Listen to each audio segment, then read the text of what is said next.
तो good morning everyone. I hope मेरी आवाज आ रही होगी, सब क्लियर है सभी को। Yes yes sir. थर्मोडायनेमिक्स में फर्स्ट पार्ट पढ़ रहा था, kinetic theory of gases, and this is lecture number 3।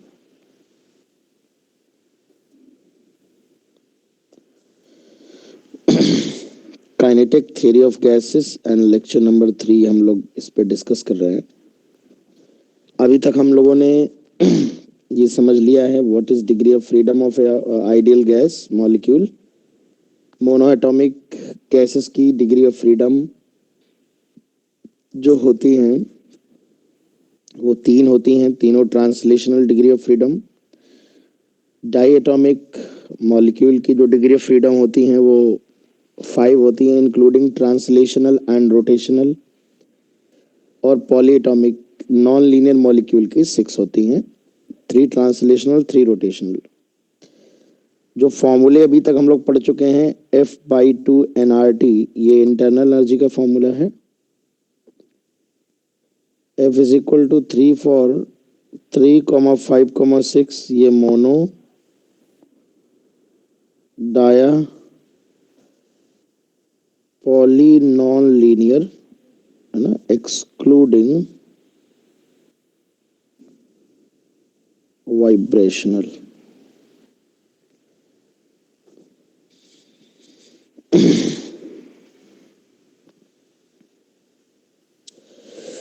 इसके अलावा और हम पढ़ चुके हैं मोस्ट प्रोबेबल स्पीड का फॉर्मूला √2RT/m, एवरेज स्पीड का फॉर्मूला √3RT/m, और सॉरी RMS है ये।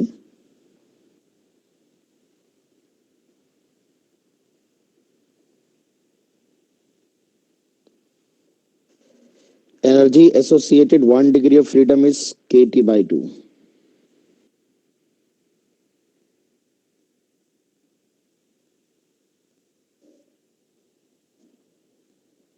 Law of equipartition of energy भी पढ़ चुके हैं, है ना।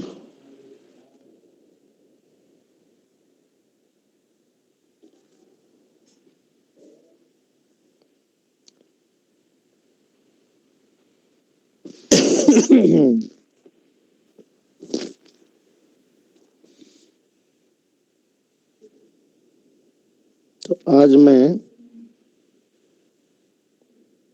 थर्मल मिक्सिंग आपको थोड़ा सा बता देता हूँ। थर्मल मिक्सिंग है बच्चों,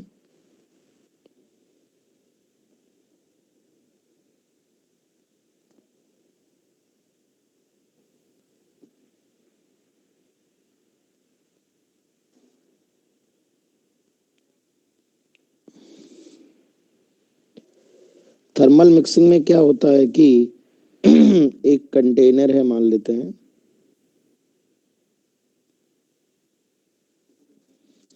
इस कंटेनर में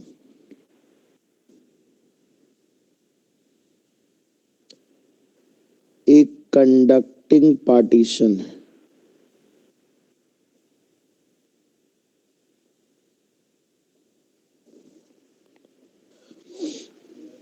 ये फर्स्ट पार्ट है। 2 चैम्बर हैं, चैम्बर 1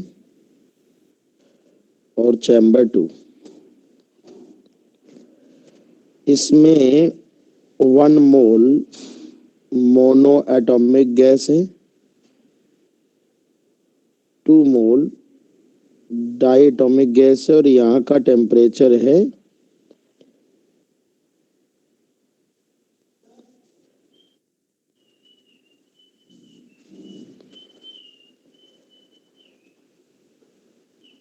600 केल्विन।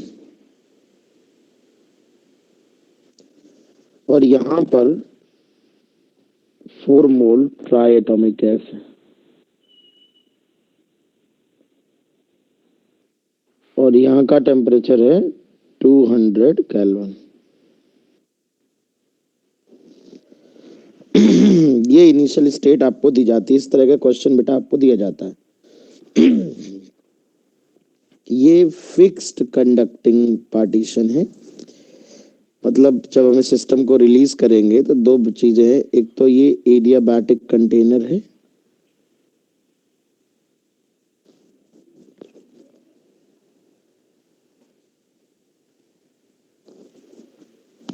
एडियाबैटिक कंटेनर है,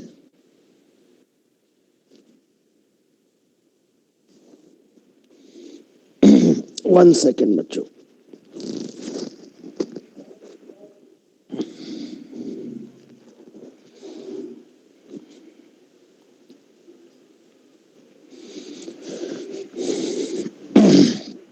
तो सर एडियाबेटिक कंटेनर अभी बताता हूँ बेटा। एडियाबैटिक कंटेनर का मतलब है परफेक्टली इंसुलेटेड।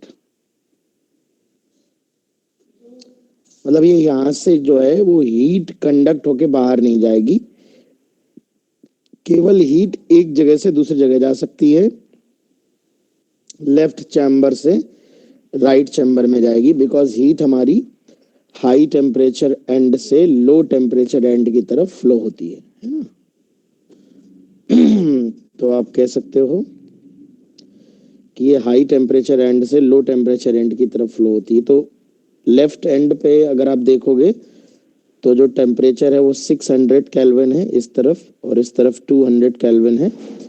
तो हीट का फ्लो जो होगा वो राइट से लेफ्ट से राइट की तरफ हीट का फ्लो होगा।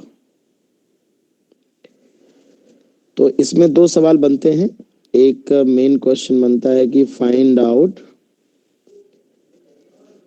Final equilibrium temperature,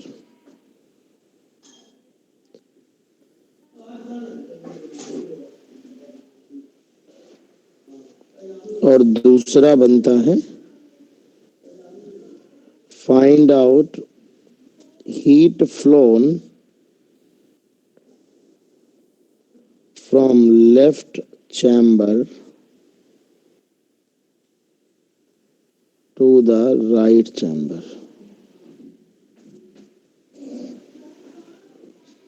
left chamber से राइट चैम्बर में कितनी हीट फ्लो होगी।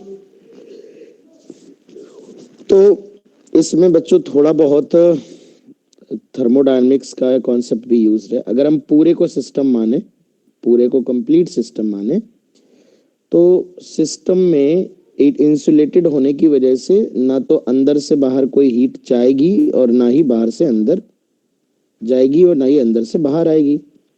जो भी हीट का फ्लो होगा वो एक चैम्बर से दूसरे चैम्बर पे होगा। अगर मैं दोनों चैम्बर को मिलाकर एक सिस्टम मान लूं तो हीट का हमने कोई हीट नहीं दी है बच्चों, है ना। मैं बहुत ध्यान से आपको एक चीज एक्सप्लेन कर देता हूँ, थोड़ा सा पहले से यूज कर रहा हूं मैं। अगर फर्स्ट लॉ ऑफ थर्मोडायनेमिक्स जो कि हम नेक्स्ट क्लास में पढ़ रहे होंगे, वो हमारा होता है delta Q is equal to delta U plus W. Chemistry में थोड़ा अलग होता है, मैं आपको बता दूंगा। दोनों में कॉन्सेप्चुअली दोनों चीजें सेम है, बस कन्वेंशन अलग है वर्क डन का, इसलिए ऐसा होता है। तो यहाँ पर क्या है बेटा कि अगर मैं कंप्लीट सिस्टम मान लूं तो ये चीज बेटा जीरो है, और वर्क डन तब तक नहीं होता जब तक हम गैसेस को कंप्रेस कर रहे हों, इनके वॉल्यूम में कोई चेंज कर रहे हों या वॉल्यूम बढ़ा रहे हों। तो ना तो इसके वॉल्यूम में कोई चेंज हो रहा है, ना ही इसके वॉल्यूम में कोई चेंज हो रहा है।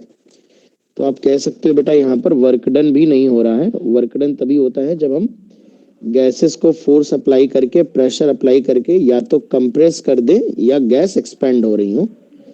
यानी यहाँ पर बच्चों डेल्टा यू सिस्टम जीरो हो गया। इस बेसिस पे ये दो चीजें जीरो हैं तो ये अपने आप जीरो हो गया बेटा, है ना।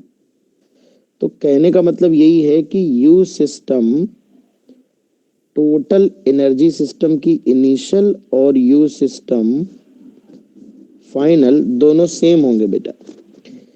इस सिस्टम में internal energy of the system conserve रहेगी, बिकॉज ना तो हम वर्क डन के थ्रू कोई एनर्जी सप्लाई कर रहे हैं, ना ही सिस्टम में हीट के बाहर। हाँ, सिस्टम का एक पार्ट दूसरे को एनर्जी जरूर दे रहा है, बट हम बाहर से कोई एनर्जी नहीं दे रहे। I hope you understand.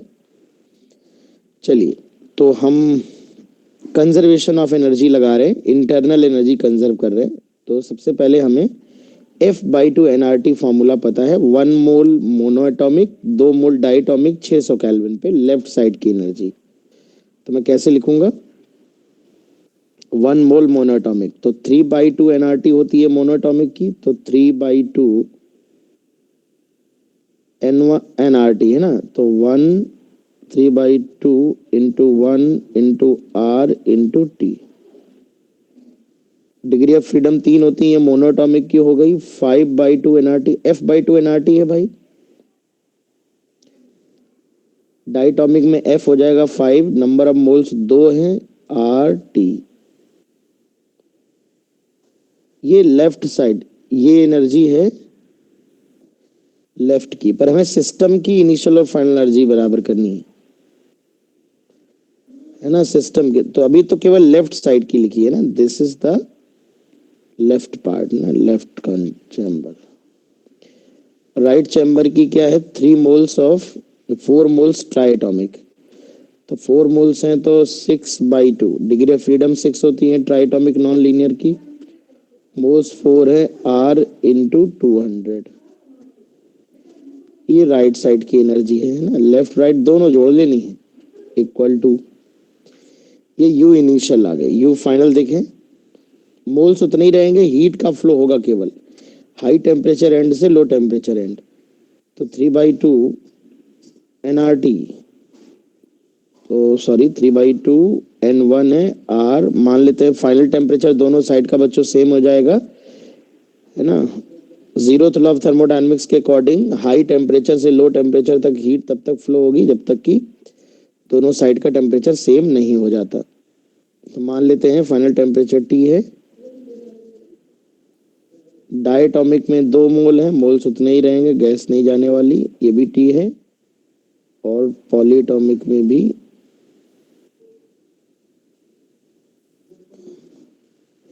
तो इस तरह से आप एनर्जी कंजर्वेशन करके आप पता कर लेंगे कि हीट कितनी है।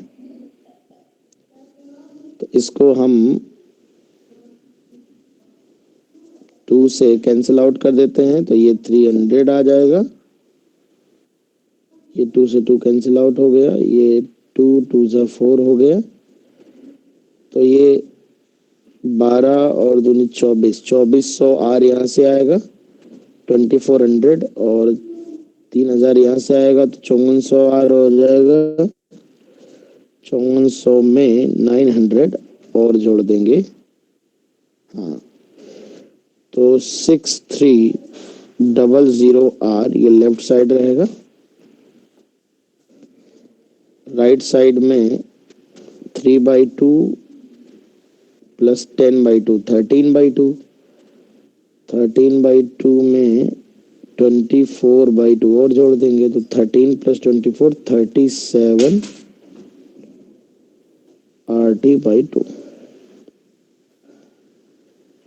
तो R कैंसिल आउट हो जाएगा, it is 12600 divide by 37 kelvin.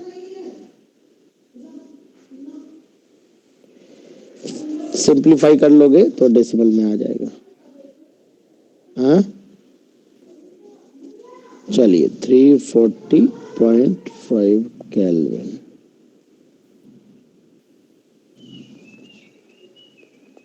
ये बेटा हम टेम्परेचर आ जाएगा, है ना। तो कंजर्वेशन ऑफ एनर्जी से टेम्परेचर आ जाएगा। अब इन्होंने कहा find out heat flown from left chamber to right chamber.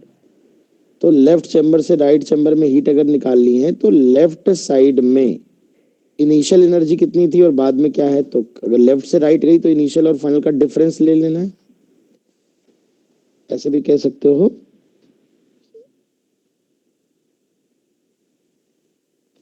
Heat phloem अगर निकालना हो फ्रॉम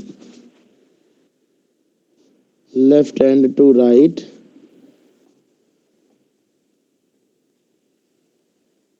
तो वो आएगा, लेफ्ट से गया है तो लेफ्ट एंड का इनिशियल और लेफ्ट हैंड का फाइनल का डिफरेंस ले लो।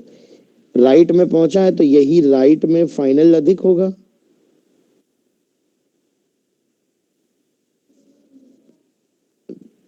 इनिशियल कम होगा, फाइनल अधिक होगा। तो या तो लेफ्ट वाली साइड में पहले कितनी एनर्जी थी बाद में कितनी है, दोनों का डिफरेंस ले लो, या राइट वाले में फाइनल कितनी है इनिशियल कितनी थी उसका, किसी एक चैम्बर में एनर्जी का डिफरेंस ले लो। तो मैं लेफ्ट वाला ले लेता हूँ। तो heat phloem delta Q phloem निकाल रहा हूं मैं लेफ्ट से राइट।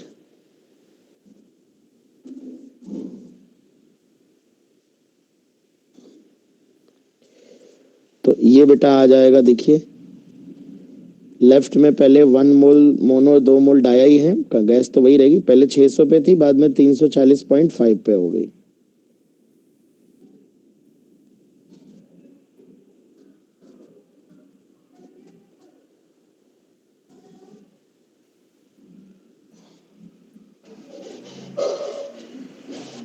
आई तो इनिशियल लिख रहा हूं, तो 3/2 1 मोल है, 5/2 2 मोल है, ये लेफ्ट की इनिशियल है। अब लेफ्ट की फाइनल लिख दे रहा हूँ 3/2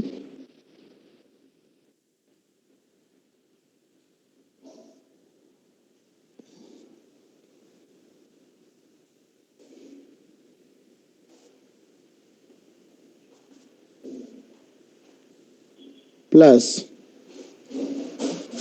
5/2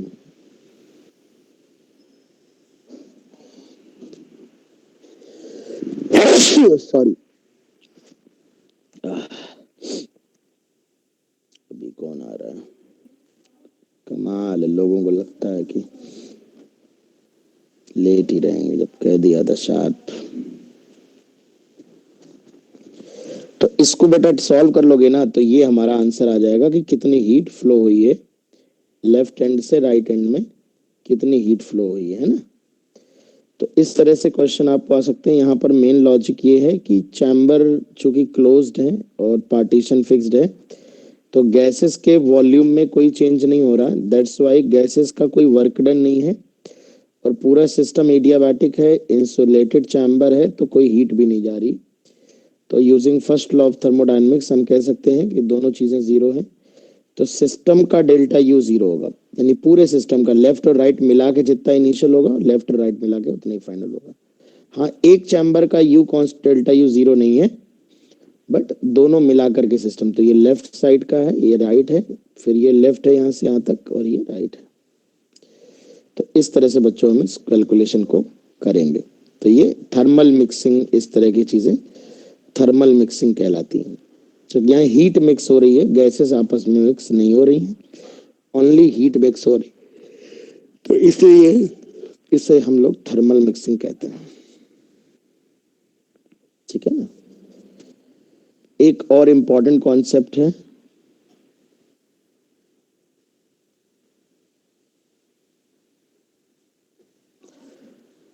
इसे हम लोग कॉन्सेप्ट ऑफ बल्क एनर्जी कहते हैं, बल्क एनर्जी। इसकी हम प्रूविंग नहीं करेंगे, लेकिन आपको इसका मेन कॉन्सेप्ट बता देते हैं कि मेन कॉन्सेप्ट क्या है, क्वेश्चन किस तरह से बनेगा। क्वेश्चन इस तरह से बनेगा कि मान लो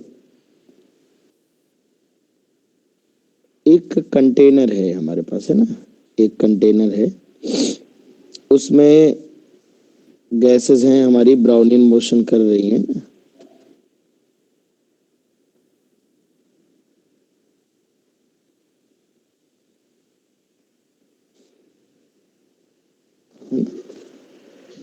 तो मान लो इसके अंदर एक आइडियल गैस है बच्चों, आइडियल गैस है, और हमें पता है कि ब्राउनियन मोशन हो रहा है।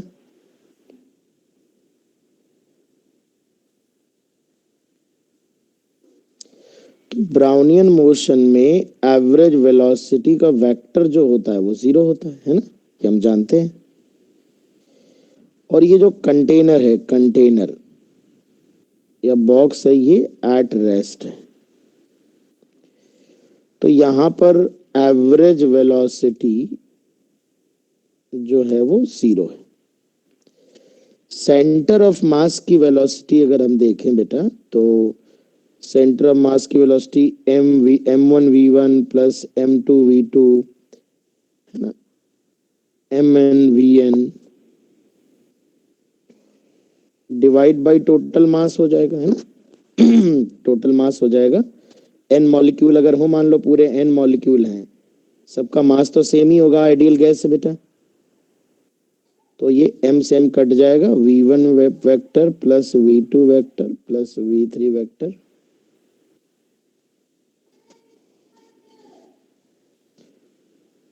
Divide by n। तो जो सेंटर ऑफ मास की वेलोसिटी है वही एवरेज वेलोसिटी है और ये 0 है। इसका मतलब जब कंटेनर रेस्ट पे होता है बेटा और उसके अंदर आइडियल गैस भरी होती है तो उसका सेंटर ऑफ मास स्टेशनरी होता है, उसके सेंटर ऑफ मास के पास कोई काइनेटिक एनर्जी नहीं होती। मैं concept of centre of mass and energy वगैरह में बता चुका हूं बेटा। तो अगर मैं यहाँ पर काइनेटिक एनर्जी लिखूं, देखिए सिस्टम की काइनेटिक एनर्जी को लिखने का ग्राउंड के फ्रेम में अगर लिखना हो तो मैं आपको बता चुका हूं, एनी पार्टिकल सिस्टम की काइनेटिक एनर्जी को उसके सेंटर ऑफ मास के रिस्पेक्ट में लिख के kinetic energy of centre of mass with respect to ground लिखा जा सकता है। ये वाला जो टर्म होता है वो होता है 1/2 total mass into velocity of centre of mass का होल स्क्वायर।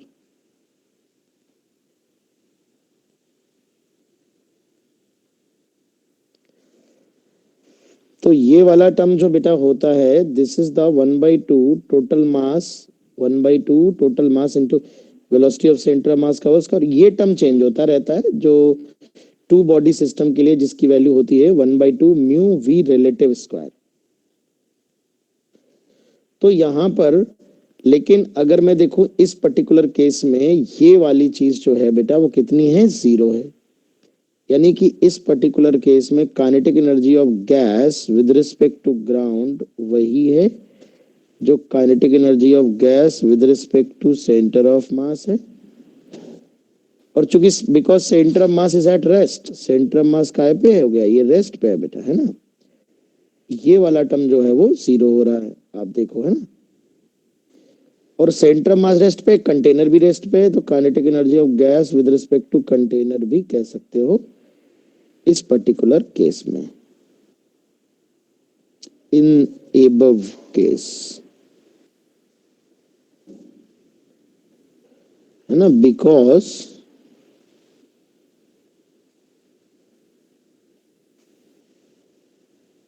और ये इसकी वैल्यू कितनी बेटा, ये जो वैल्यू है ये यही होती है F/2 nRT, यही F/2 nRT होती है। ये जो आप देख रहे हो ये F/2 nRT होती है बेटा। Internal rotational and translational kinetic energy तो होती है गैस की, इंटरनल एनर्जी तो मैं ऑलरेडी आपको पढ़ा चुका हूँ, ये कोई इंपॉर्टेंट बात नहीं है। ये तो केस 1 है, when container is at stationary, is at rest. But अगर कंटेनर बेटा मूव कर रहा हो, बहुत ध्यान समझना, अगर कंटेनर रेस्ट पे होता है तो उसके मॉलिक्यूल्स की एवरेज वेलोसिटी 0 होती है। फर्स्ट ऑफ ऑल कोई भी क्वेश्चन बन सकता है, सेंटर ऑफ मास की वेलोसिटी वही है अल्टीमेटली, यही तो एवरेज वेलोसिटी है, v1 plus v2 plus v3 plus vn divide by n, वो भी 0 होती है, तो एवरेज वेलोसिटी भी 0 हो गई, वही सेंटर ऑफ मास की वेलोसिटी है। तो अगर सेंटर ऑफ मास रेस्ट पे होगा तो सेंटर ऑफ मास की कोई काइनेटिक एनर्जी नहीं होगी, because it has the formula 1/2 total mass velocity of centre of mass का whole square. So kinetic energy of center of mass will definitely be 0. So this part of kinetic energy is 0. So kinetic energy of gas with respect to ground is equal to kinetic energy of gas with respect to center of mass. Center of mass rest पे है तो container भी rest पे है, तो we can also say this is with respect to container. ठीक है। But bulk energy का कॉन्सेप्ट कहां से आता है, इस पे भी थोड़ा फोकस कर लो, बहुत ध्यान से देखो। 1 सेकेंड बेटा।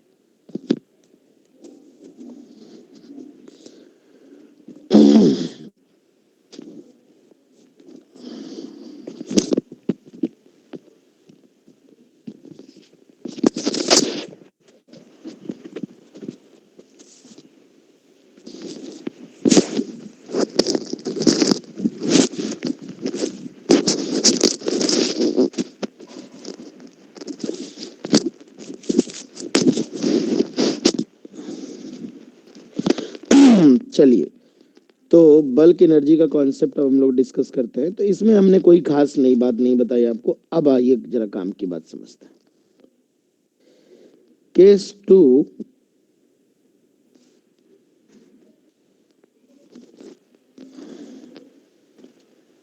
when container is moving,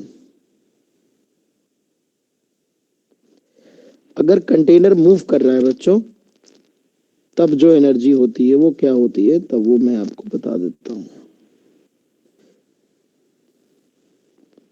direct result बता दूंगा, प्रूविंग का कोई मतलब नहीं, मैं प्रूविंग करा सकता हूँ पर उसकी आवश्यकता नहीं है इस केस में।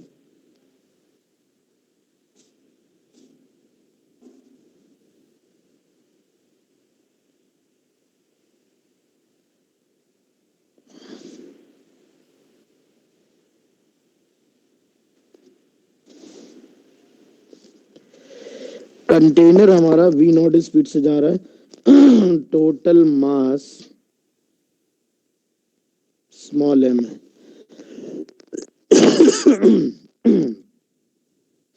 टोटल मास ऑफ गैस जो है वो स्मॉल m है बेटा।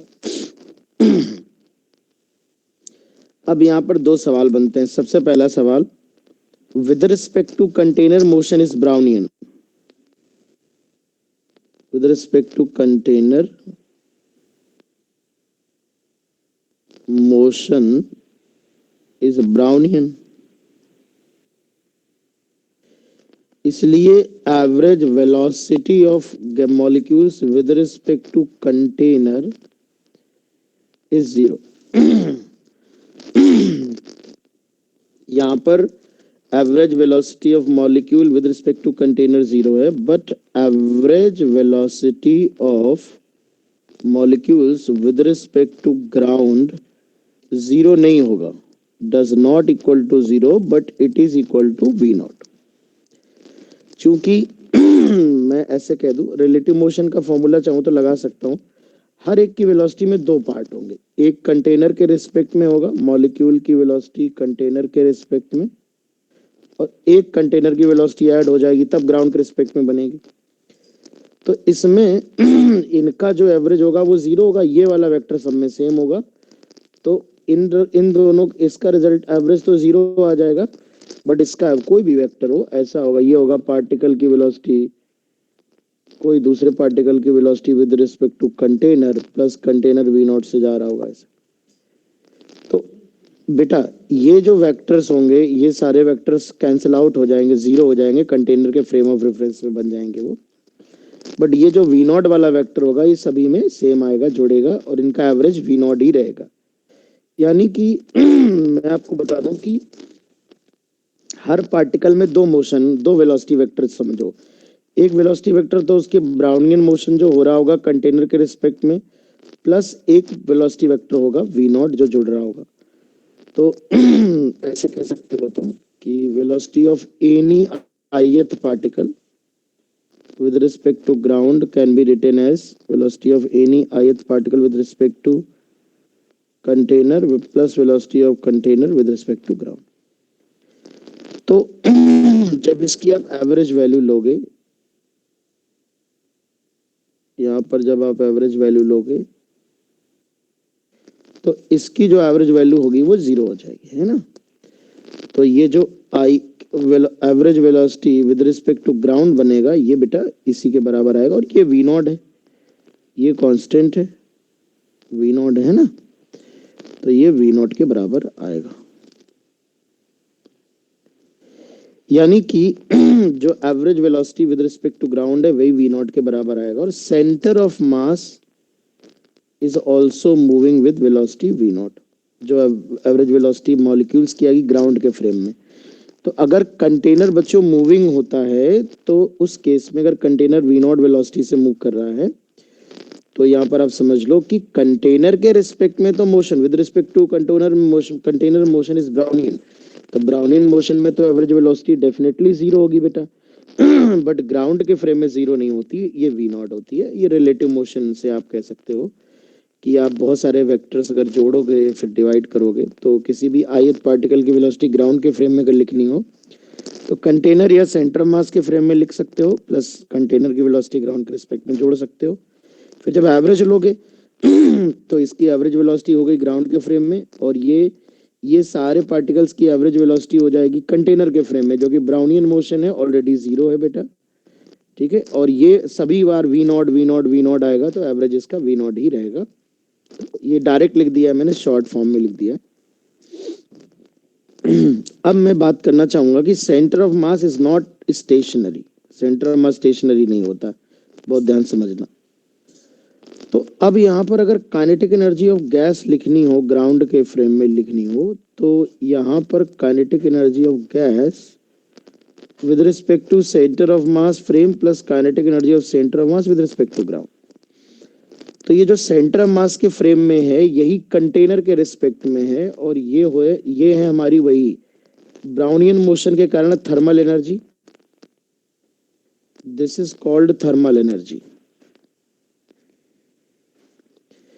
एंड दिस पार्ट हाफ, ये है पूरा का पूरा mass half m v naught square. ये पार्ट कहलाता है बच्चों बल्क एनर्जी।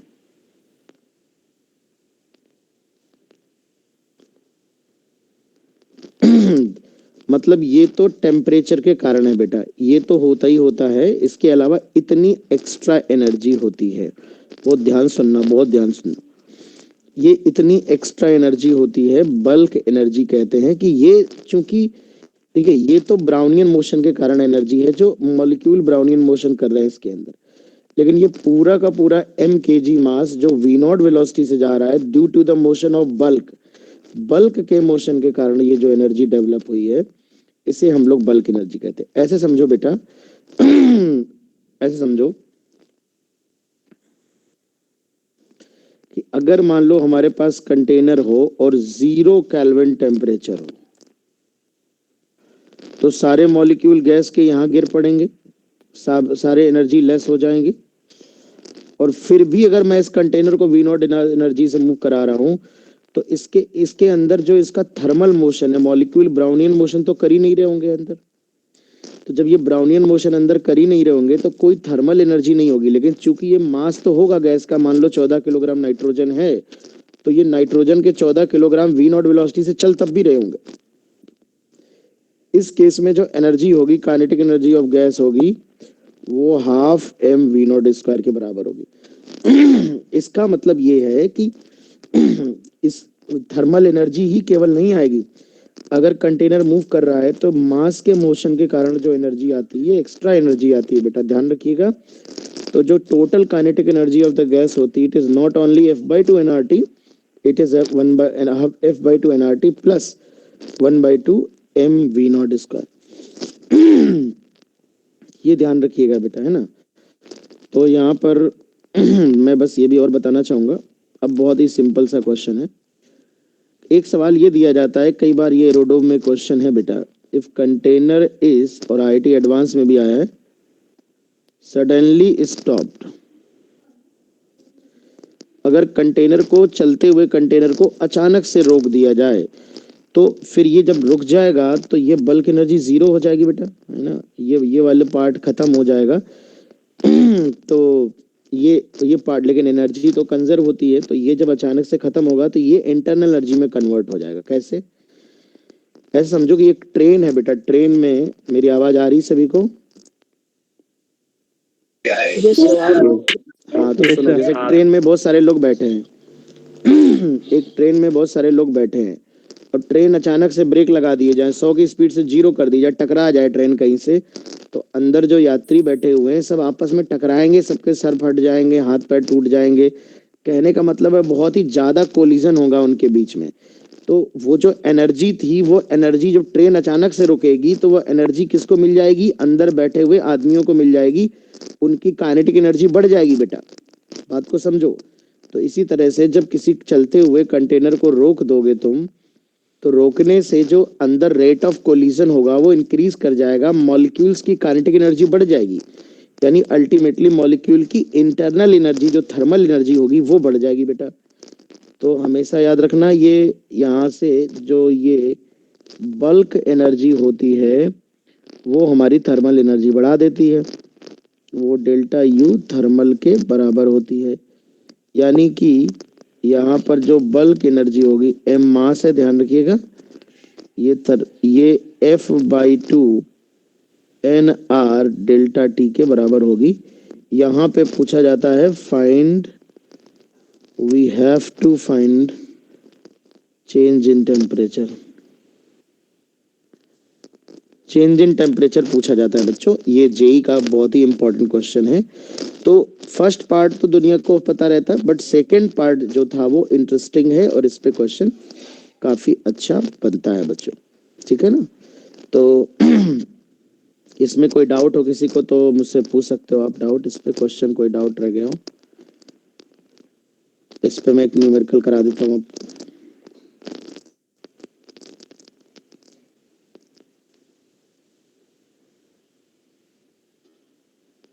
चलिए, नो डाउट। तो लास्ट वाला बता दीजिए क्या बता दूं? जो नोट में लिखा है। हाँ, तो नोट में बेटा यही लिखा कि अगर इस कंटेनर को, चलते हुए कंटेनर को अचानक से अगर इसको हम रोक देंगे तो वी नॉट तो जीरो हो जाएगी, तो जो बल्क एनर्जी होगी वो खत्म हो जाएगी, बट एनर्जी कंजर्व होती है। अगर एनर्जी पहले थी और अचानक से चैम्बर को स्टॉप कर दिया जाए तो ये एनर्जी किसी न किसी दूसरे फॉर्म में कन्वर्ट हुई होगी। तो वो इंटरनल एनर्जी, मतलब टेम्परेचर बढ़ा देती है गैस का, गैस की इंटरनल एनर्जी में कन्वर्ट हो जाती है। कैसे कन्वर्ट हो जाती है? तो गैस की internal energy is the nothing but the kinetic energy of molecules. तो जब अचानक से कंटेनर को रोक दोगे तो मॉलिक्यूल के बीच में कोलिजन्स बढ़ जाएंगे, बहुत तेजी से वॉल से टकराएंगे मॉलिक्यूल और उनको एनर्जी ट्रांसफर हो जाएगी। यानी अल्टीमेटली ये जो एनर्जी होगी ये मॉलिक्यूल को ही मिल जाएगी, जिससे उनका टेम्परेचर बढ़ जाएगा बेटा, है ना। टेम्परेचर का मतलब जितना ज्यादा टेम्परेचर होता है इसका मतलब वही होता है कि गैस के मॉलिक्यूल उतना ही तेज दौड़ रहे हैं, फास्टर मोशन हो रहा है, उनके पास काइनेटिक एनर्जी अधिक है। तो ये बल्क एनर्जी जो है ये हमारी इसमें कन्वर्ट हो जाएगी। तो जो बल्क एनर्जी होगी हमारी half m we naught square, m mass है, वो डेल्टा यू यानी थर्मल एनर्जी में कन्वर्ट हो जाएगी। तो एफ अगर डिग्री ऑफ फ्रीडम होगी तो F/2 है ना डेल्टा टी के बराबर हो जाएगी। इसका एग्जांपल हमने ऐसे दिया कि मान लीजिए कि अगर हमारे पास एक ट्रेन में बहुत सारे लोग बैठे हों, तो वो जो मॉलिक्यूल, मान लो ट्रेन के अंदर लोग बैठे हैं और हल्का फुल्का टहल रहे हैं, कोई कोई जा रहा है, कोई, कुछ लोग बैठे हैं, कुछ टहल रहे हैं। बट अगर 100 की स्पीड से ट्रेन चल रही है और अचानक से ट्रेन को अगर आप रोक दो तो ट्रेन के पास जो ट्रेन इतना सारा मास लेके जो स्पीड में जा रही थी, जो बल्क एनर्जी थी, वो अल्टीमेटली किसको मिलेगी? तो जो आदमी आसानी से बैठे हुए थे वो सब आपस में टकराएंगे इधर उधर, तो अल्टीमेटली वो एनर्जी आदमियों को मिल जाएगी। वो आदमियों को मॉलिक्यूल की नजर से देखो, ट्रेन पूरा कंटेनर हो गया। तो जब भी अचानक से रोकोगे किसी चीज को तो रेट ऑफ कोलिजन बढ़ जाएगा, अंदर बैठे मॉलिक्यूल्स या यात्री उनकी काइनेटिक एनर्जी सडनली इंक्रीज कर जाएगी।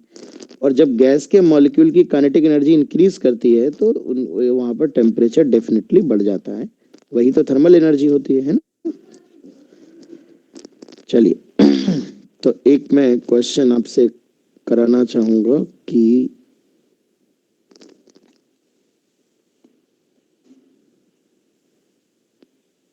एक हमारे पास कंटेनर है, इसके अंदर मोनो एटॉमिक गैस है, उसका मोलर मास कैपिटल एम है, वी नॉट स्पीड से जा रही है।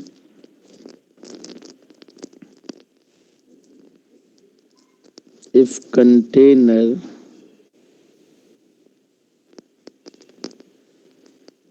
is stopped suddenly,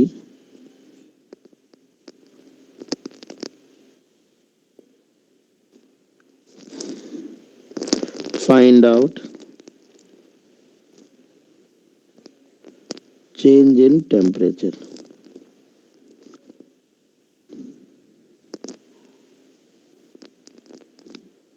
Neglect any heat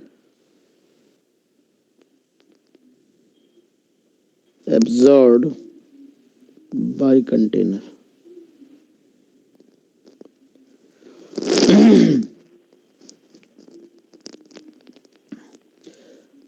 answer R R के टर्म में, एम के टर्म में, वी नॉट के टर्म में दे सकते हो। एम मोलर मास है, ध्यान रखिएगा, मास नहीं है, मोलर मास।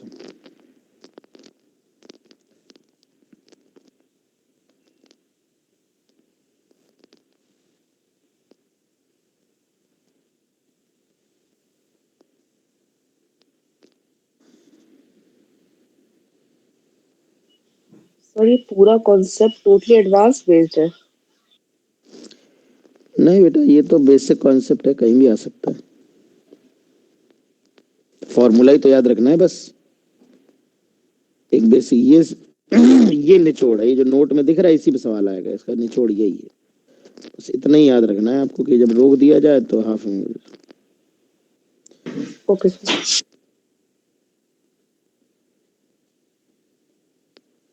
सर मोल बता दीजिए। मूर्ख हो तुम Aditya Chauhan. Sir M mole V naught upon 3R। सही है। कितने भी मोल मान लो, पगले कट जाएगा।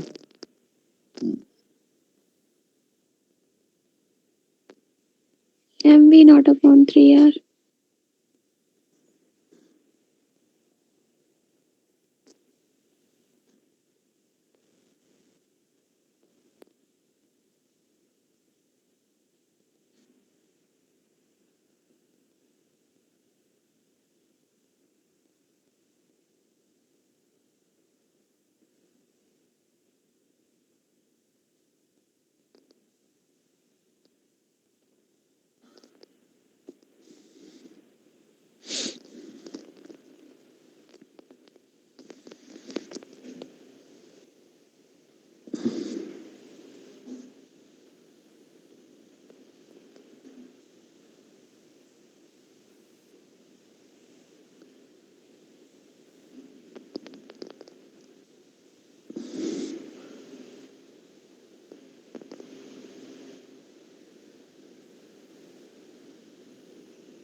देखिए, लेट n moles are there, तो मास कितना आ जाएगा? मास आ जाएगा moles into molar mass. Concept क्या कह रहा है? अगर हमने सडनली रोका है तो ये हमारा F/2 NR डेल्टा T के बराबर होगा। मास को लिख देंगे number of moles into this. Monoatomic 3/2 3 degree of freedom है, n से n कैंसिल आउट हो जाएगा।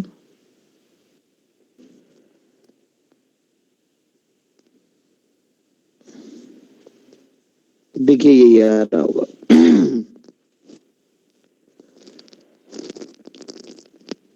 है ना? अच्छा। Yes sir. 3 degree of freedom होंगे। तो ये डायटोमिक गैस भी हो सकती है ना? ट्राइटोमिक गैस भी हो सकती है, तो कोई भी गैस हो सकती है बेटा, है ना? तो बस यहाँ पर डिग्री ऑफ फ्रीडम चेंज हो जाएंगी आपकी, ये डिग्री ऑफ फ्रीडम चेंज हो जाएंगी। F/2 में 5/2 है ना डेल्टा टी हो जाएगी। अगर यही डायटोमिक गैस का क्वेश्चन आएगा 5/2 हो जाएगा, यही ट्राइटोमिक पॉइल नॉन लीनियर का आ जाएगा तो 6/2 हो जाएगा। मिक्सचर ऑफ गैसेस का भी हो सकता है ना?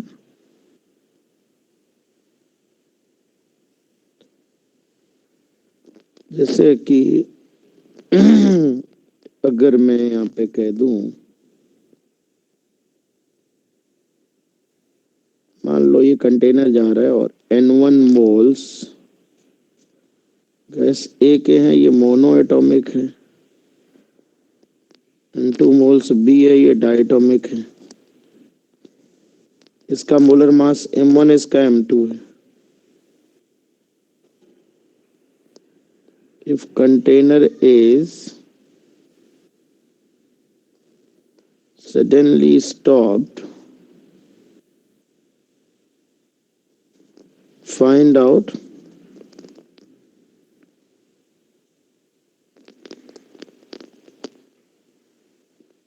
change in temperature.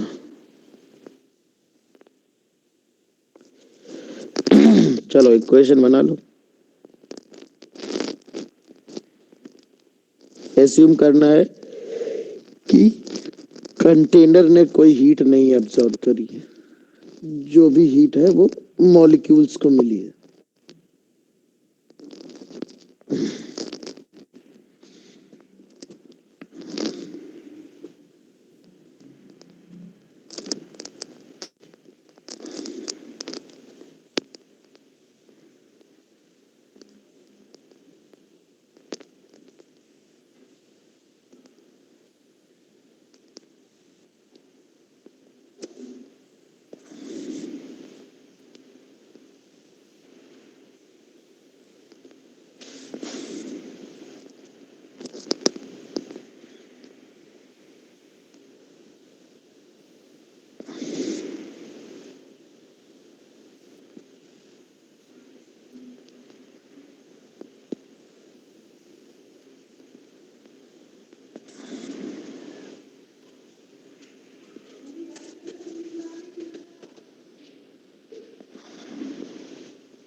हाँ बेटा. सर मैंने लिखा आज पढ़ाएंगे या उधर से पढ़ाएंगे? अभी डिसाइडेड नहीं बेटा. जिसको टाइम मिलेगा वही पढ़ा देगा जो सीक्वेंस में आएगा. कोई फिक्स्ड शेड्यूल नहीं है बेटा किसको क्या पढ़ाना है.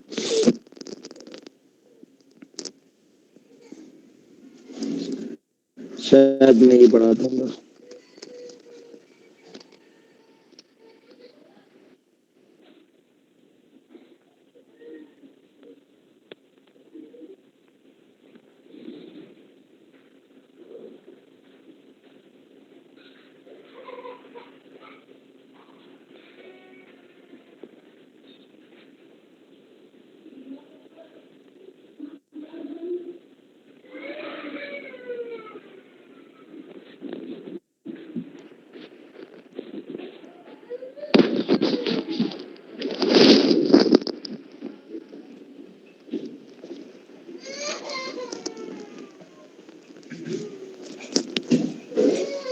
क्या आंसर आएगा बताओ भाई.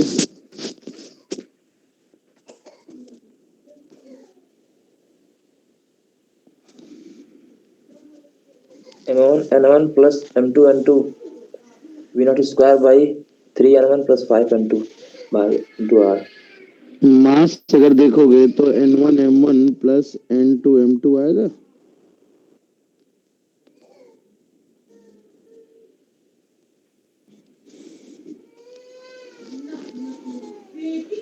तो बल्क एनर्जी आ जाएगा 1/2 N1M1 प्लस N2M2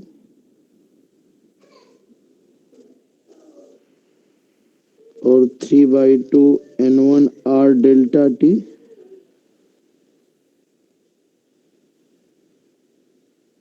है ना. यहाँ से डेल्टा T आएगा. Yes, sir. तो ये N1M1 plus N2M2 3N1 Plus plus 5 N2. 5N2 R. Right. Yes, sir. Yes, sir. Yes, sir. Okay बच्चों. Very good. एक वेरी इंपॉर्टेंट कॉन्सेप्ट कहलाता है एटॉमिक डिसोसिएशन। सर जी एक कोई कुछ कह रहा है? सर ऊपर कर दीजिए 1 मिनट। लो बेटा।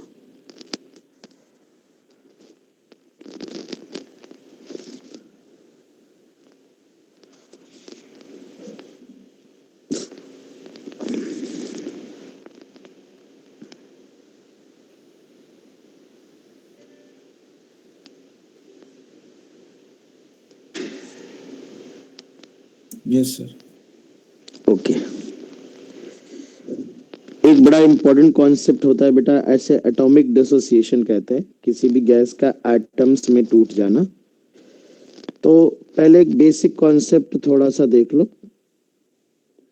कॉन्सेप्ट यही है कि जैसे मान लो कोई डायटोमिक गैस है, O2 है सपोज, है ना, और ये 2O में ब्रेक हो रहा है एट टेम्परेचर T केल्विन, है ना। ये एक O2 2O में ब्रेक हो रहा है ना। तो जब एक O2 होगा तो इसके पास 5 डिग्री ऑफ फ्रीडम होंगे, कंसीडरिंग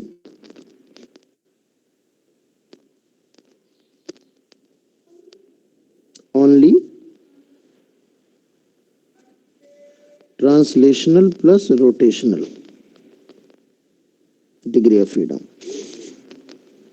तो ये 6 डिग्री ऑफ फ्रीडम हो जाएंगे बेटा। यहाँ पर क्या होगा ना, ये डायटोमिक गैस है, 5 डिग्री ऑफ फ्रीडम होती है, 3 ट्रांसलेशनल 2 रोटेशनल। लेकिन जब ये एक मॉलिक्यूल टूटेगा, ब्रेक होगा, डिसोसिएट होगा, 2 एटम्स बनेंगे। तो 2 मोनो एटॉमिक गैस के 2 मॉलिक्यूल हो जाएंगे, 3 डिग्री ऑफ फ्रीडम होंगी, तो टोटल 6 डिग्री ऑफ फ्रीडम हो जाएंगी बेटा। बताएं जरी जल्दी से। Yes, sir. Yes sir. तो अगर मैं आपसे कहूं कि एनर्जी एनर्जी रिक्वायर्ड क्या है, energy required in dissociation of 1 O2 molecule, तो बेटा जो change in degree of freedom है, जो पर मॉलिक्यूल में जो डिग्री ऑफ फ्रीडम में चेंज हो रहा है, वो हो रहा है 1 का, है ना। तो KT/2 ही तो आएगा बेटा। 1 डिग्री ऑफ फ्रीडम में KT/2 एनर्जी होती है। बताएं बेटा। Yes, sir. भाई बाद में 6 KT/2 होगी, पहले 5 KT/2 थी, तो KT/2 हो जाएगी पर O2 मॉलिक्यूल, Yes, sir. है ना। इसी तरह का कॉन्सेप्ट आएगा बेटा। तो अगर मैं एक दूसरा एग्जांपल लूं, बताओ जरा। ऐसे एज्यूम कर लो, है ना, एज्यूम कर लो ये NH3 है और ये आइडियल है, और एज्यूम दैट कि ये 1 N और 3 आइटम में डिसोसिएट हो रहा है ना। एज्यूम कर लो ये सब भी आइडियल है ना। एज्यूम दिस रिएक्शन होती है कि नहीं केमिस्ट्री में, वो मेरे को फर्क नहीं पड़ता। मैं मान ले रहा हूं कि एटम से डिसोसिएट कर रहा हूं मैं। Consider only translational plus rotational degree of freedoms. तो बताओ जरा, पर NH3 मॉलिक्यूल, एक NH3 मॉलिक्यूल में जब डिसोसिएट होगा तो कितनी एनर्जी रिलीज होगी या एनर्जी देनी पड़ेगी? 6 KT। तो देखो बेटा, यहाँ पर ये एक पॉली एटॉमिक मॉलिक्यूल है, तो कितनी डिग्री ऑफ फ्रीडम है यहाँ पर? 6 डिग्री ऑफ फ्रीडम है बेटा। Yes, sir. और यहाँ टोटल 4 मोनो एटॉमिक है, तो 4 इंटू 3 कितनी हो जाएंगी? 12 डिग्री ऑफ फ्रीडम बेटा। मोनोटॉमिक में 3 होती है ना, तो 3 तो हाइड्रोजन की हो जाएंगे मोनो एटम्स, 1 नाइट्रोजन का हो जाएगा, तो 4 हो गए ना बेटा एटम। Yes, sir. तो ये 4 इंटू 3 12 डिग्री ऑफ फ्रीडम हो जाएंगी, और ये 6 डिग्री ऑफ फ्रीडम हो जाएंगी। तो 12 यानी 12 KT/2 minus 6 KT/2, 6 KT/2 it is 3 KT। तो energy required for dissociation of one molecule of NH3 is 3 kT. For dissociation of 1 mole of NH3 अगर dissociate करना हो तो 3 kT into Avogadro number तो 3 RT. For dissociation of n moles 3 nRT आ जाएगी energy required, है ना। तो इस कॉन्सेप्ट पे वैसे बहुत ही रेयर क्वेश्चन आए हैं पर आ सकते हैं। मैं एक क्वेश्चन बनाने का प्रयास करता हूं।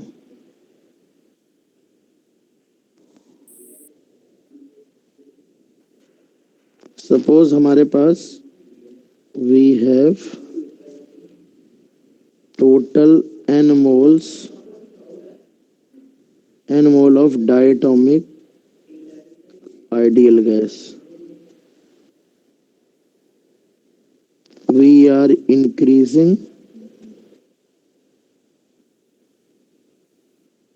the temperature from 0 Kelvin by giving the heat.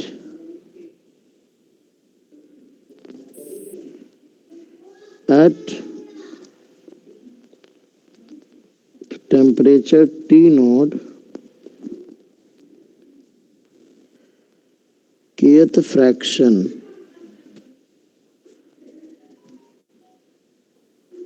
of molecules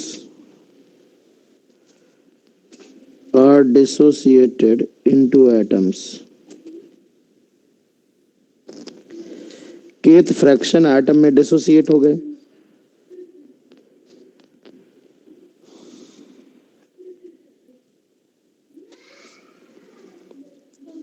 Then dissociation stops.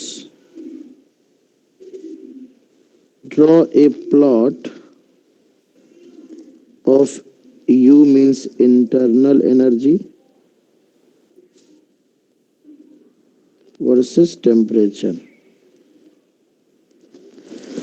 है ना। इस तरह का दिया बेटा। टोटल n मोल है हमारे पास डायटोमिक गैस के, और जब हम उसको 0 केल्विन से टेम्परेचर बढ़ा रहे थे तो टेम्परेचर बढ़ाते बढ़ाते जब T नॉट पे पहुंचा तो उसमें से kth फ्रैक्शन डिसोसिएट हो गया।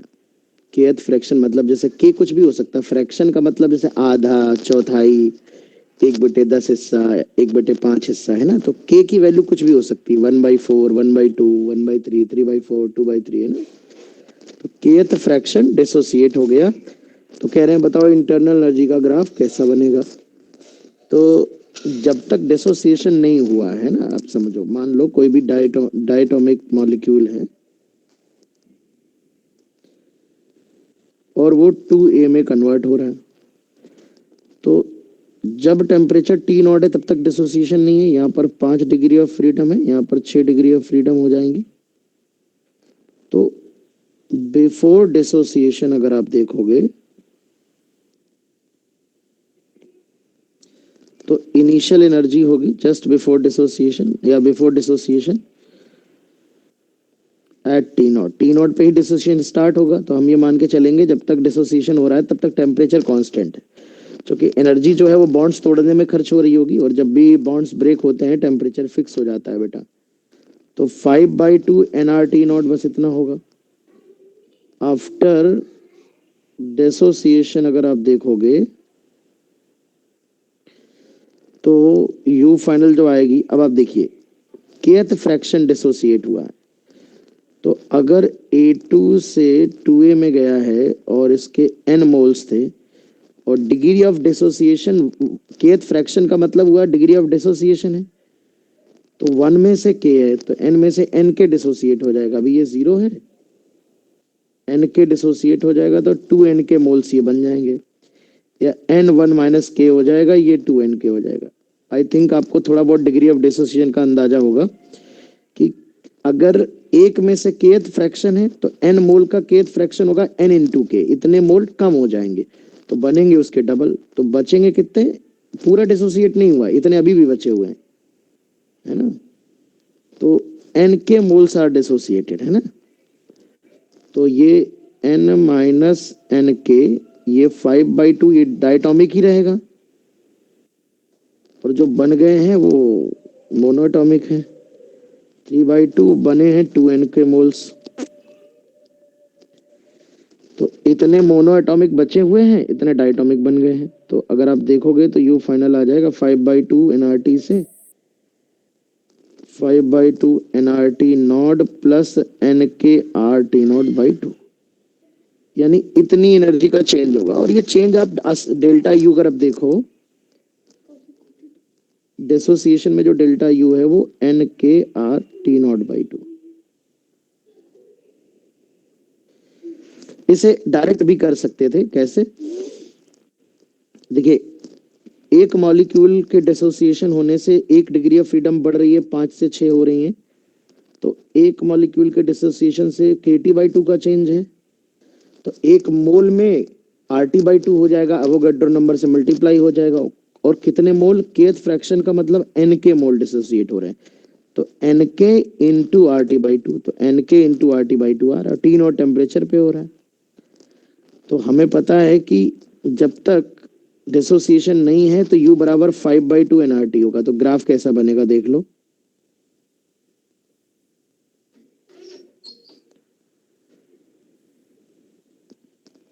तो ये इस तरह से बनेगा, टेम्परेचर बढ़ रही होगी, इंटरनल एनर्जी बढ़ेगी, ये 5/2 nRT नॉट तक बढ़ेगा, फिर थोड़ी देर के लिए हमारा जो टेम्परेचर हो जाएगा वो कांस्टेंट हो जाएगा, और ये 5/2 nRT नॉट प्लस n के RT नॉट बाई 2, इतना तक इंटरनल एनर्जी बढ़ेगी but temperature will remain constant, है ना। तो जब आप T less than T not होगा तब तक तो इंटरनल एनर्जी 5 ही मोल होंगे, और 5/2 nRT होगा, तो slope y is equal to mx में स्लोप, ये अगर tan थीटा देखोगे तो tan थीटा आएगा 5 nR/2। इसके बाद इतने मोल्स डिसोसिएट हो जाएंगे, है ना, टेम्परेचर फिर बढ़ने लगेगा, तो ये फिर से ये एंगल चेंज हो जाएगा, इसमें फर्दर टेम्परेचर अब बढ़ेगा तो T नॉट को T नॉट हो जाएगा, तो tan थीटा 2 अगर देखोगे तो 5 nR/2 प्लस n के R/2, ये tan थीटा 2 आ जाएगा। तो ये यही दिखा रहा है कि जब तक डिसोसिएशन हो रहा था तो ये डेल्टा यू है, ये वाला जो एनर्जी गैप है यही डेल्टा यू है, n के RT नॉट बाई 2। उसके बाद फिर टेम्परेचर बढ़ जाएगा, स्लोप डिफरेंट होगा, इस लाइन का स्लोप ज्यादा होगा थीटा 2, है ना। तो ये dissociation of molecule into atoms, इस कॉन्सेप्ट पे भी एक ही बार क्वेश्चन आया है, ठीक है। अब जैसे इसमें सिंपल क्वेश्चन बन सकता है, एक ही मॉलिक्यूल में पूछ सकता है क्या एनर्जी चेंज हो रहा है, तो सिंपल सवाल आ जाएगा, जेई मेन और नीट स्टैंडर्ड का क्वेश्चन। बट अगर इस तरह का सवाल बनेगा जो बाद में कराया है तो डेफिनेटली ये कहीं ना कहीं जेई एडवांस ओरिएंटेड क्वेश्चन है। तो ये हमारा dissociation of molecule into atoms हो जाएगा, ठीक है। कोई डाउट हो इस कॉन्सेप्ट में तो आप मुझे बताएं। काइनेटिक थ्योरी ऑफ गैसेस में बस एक मैक्सवेल डिस्ट्रीब्यूशन थोड़ा सा बताना है, वही बचा हुआ है, अदरवाइज हमारा ये चैप्टर, मतलब पहला चैप्टर थर्मोडायनेमिक्स में फर्स्ट पार्ट जो है वो हमारा कंप्लीट होता है। सर क्लास कितने बजे तक चलेगी? बेटा 10 बजे तक चलेगी, 10 बजने में 5 मिनट कम होंगे तब बंद कर दूंगा मैं क्लास। टेम्परेचर मैक्सवेल डिस्ट्रीब्यूशन, हाँ बेटा, टेम्परेचर क्यों कांस्टेंट? बेटा एनर्जी हमारी, जब हमने बताया ना, जब भी बॉन्ड्स ब्रेक होते हैं किसी भी बॉडी में, अगर आप हीट दे रहे हो और उसके अंदर थर्मल एनर्जी बढ़ने की बजाय बॉन्ड्स टूटना शुरू हो जाएं, जैसे मेल्ट होने लगे बॉडी, या लिक्विड गैस में कन्वर्ट होने लगे, या एटॉमिक डिसोसिएशन होने लगे, ऐसे समय पे हम ये मानते हैं कि जितने बॉन्ड्स टूटने हैं बॉन्ड्स ही टूट रहे हैं, मतलब हमारी एनर्जी जो है वो बॉन्ड्स ब्रेक करने में जा रही है ना। हालांकि जब तक सारे एटॉमिक डिसोसिएशन नहीं हो जाएंगे तब तक टेम्परेचर नहीं बढ़ेगा, लेकिन अगर इस तरह का क्वेश्चन दिया जाता है कि नहीं kth फ्रैक्शन डिसोसिएट हो रहा है और तब तक टेम्परेचर विल रिमेन कांस्टेंट, ये आपको बता देगा। अगर नहीं बताता है तो भी वो अंडरस्टूड होता है कि अगर आप एनर्जी दूसरे काम में खर्च हो रही है तो उतनी देर के लिए टेम्परेचर नहीं बढ़ेगा, ठीक है ना। दोनों काम साथ साथ नहीं होंगे, अदरवाइज क्वेश्चन बनाने मतलब कर नहीं पाओगे आप। उसको बताना पड़ेगा कितना हिस्सा बॉन्ड तोड़ने में जा रहा है, कितना हिस्सा टेम्परेचर बढ़ाने में जा रहा है, तो दोनों काम साथ साथ नहीं होते। हालांकि यहाँ एक क्वेश्चन का विषय ये है कि kth फ्रैक्शन ही क्यों डिसोसिएट हो रहा है, आधा पर्दा ही क्यों डिसोसिएट हो रहा है, पूरा इकट्ठे पूरा ही हो जाना चाहिए। तो बट ये क्वेश्चन को थोड़ा ब्यूटीफुल बनाने के लिए इन्होंने इस तरह का क्वेश्चन फ्रेम किया, और मैंने एग्जैक्टली वैसा ही क्वेश्चन लिया है जैसा हमारा वो कुछ ओलंपियाड्स या जेई एडवांस में एक आध बार पूछा जा चुका है। चलिए, तो अब हम बच्चों बात करेंगे मैक्सवेल्स स्पीड डिस्ट्रीब्यूशन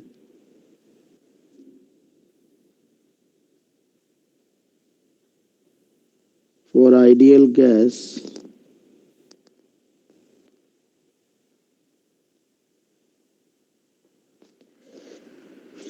मैक्सवेल ने एक ये जो पार्ट है this is only in JEE Main, तो इसलिए बच्चों में हम लोग बहुत डिटेल में डिस्कस नहीं करेंगे, जेई एडवांस्ड के कोर्स में नहीं है। तो जेई एडवांस्ड में फिजिक्स में नहीं है बट केमिस्ट्री में शायद है, फिजिक्स में नहीं है, ठीक है। तो इसलिए हम इसको बहुत ही डेप्थ में डिस्कस नहीं करेंगे, बट हाँ क्या है कैसे बताया मैक्सवेल जी ने, तो वो उस विषय पे चर्चा अवश्य करेंगे। तो मैक्सवेल डिस्ट्रीब्यूशन बेसिकली बच्चों उन्होंने इस एक अंदाजा दिया था कि जो आइडियल गैस के मॉलिक्यूल होते हैं उनका मोशन कैसा होता है और किनके पास कितनी स्पीड होती है,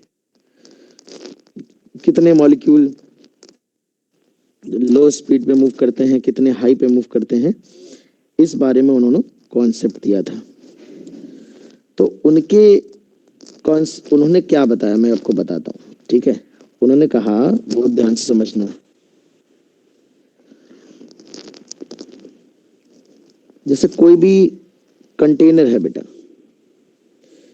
और उस कंटेनर में मान लो कई मॉलिक्यूल हैं, अरबों खरबों मॉलिक्यूल होते हैं, 2 मोल 3 मोल 4 मोल।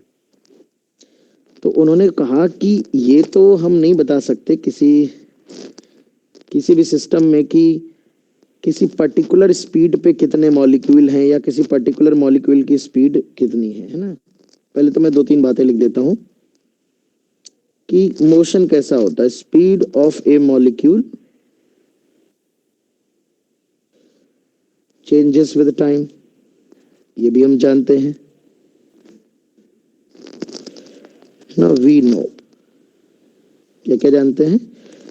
Because of collisions, because of collisions के कारण मॉलिक्यूल की स्पीड चेंज होती है। डिफरेंट मॉलिक्यूल्स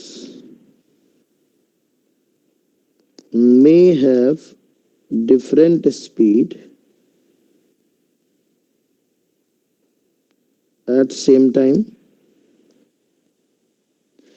हम ये भी जानते हैं कि अलग अलग मॉलिक्यूल की रफ्तार अलग अलग हो सकती है एक ही समय पर, किसी की v1 होगी, किसी की v2 होगी, किसी की v3 होगी, ठीक है ना। ये बहुत ही सिंपल बात है। और मैंने ये भी आपको बताया था कि कुछ मॉलिक्यूल, इसीलिए हम एवरेज काइनेटिक एनर्जी निकालते हैं, कुछ मॉलिक्यूल जो है, कुछ मॉलिक्यूल बहुत ही लो स्पीड पे मूव करते हैं एट ऑल टेम्परेचर्स, और कुछ मॉलिक्यूल बहुत हाई स्पीड पे होते हैं। मतलब ऐसा हमारा मिसकंसेप्शन होता है कुछ बच्चों को, अगर टेम्परेचर काफी कम है गैस का तो बच्चों को ये लगता है कि नहीं अभी तो सारे मॉलिक्यूल ही बहुत ही स्लो मूव कर रहे होंगे, बट ऐसा नहीं है बेटा। कुछ मॉलिक्यूल सदैव ऐसे होते हैं जिनकी एनर्जी काफी ज्यादा होती है और कुछ मॉलिक्यूल ऐसे होते हैं जिनकी काफी कम होती है, चाहे बहुत हाई टेम्परेचर ही क्यों ना हो। तो दो बेसिक बातें हैं, एक तो कि स्पीड की, मॉलिक्यूल की स्पीड, रफ्तार लगातार बदलती है समय के साथ कोलिजन के कारण, और एक ही समय पर डिफरेंट मॉलिक्यूल की स्पीड अलग हो सकती है, किसी की कुछ होगी किसी की कुछ होगी, है ना। तो ऐसे में ये बता पाना कि किस मॉलिक्यूल की कितनी स्पीड है, या ये बता पाना कि मान लो हम तुमसे कह रहे हैं कि 0 से लेके 5 लाख मीटर पर सेकेंड तक स्पीड है मॉलिक्यूल की, तो ये नहीं बताया जा सकता। मैक्सवेल ने कहा कि हम ये नहीं बता सकते कि 500 मीटर पर सेकेंड की रफ्तार पे चलने वाले मॉलिक्यूल कितने हैं, लेकिन उन्होंने ये जरूर कहा कि बेसिक लॉजिक ये कहा कि अगर प्रेशर, बेसिक लॉजिक क्या था उनका, बेसिक लॉजिक क्या था, बेसिक कॉन्सेप्ट क्या था, बेसिक कॉन्सेप्ट ये था कि he said that fraction of molecule, he said that for an isolated system, किसी आइसोलेटेड सिस्टम के लिए whose pressure, temperature, volume is not changing with time,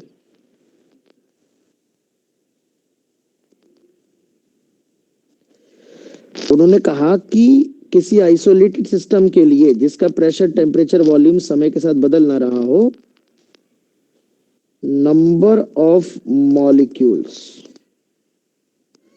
या fraction of total molecules, fraction of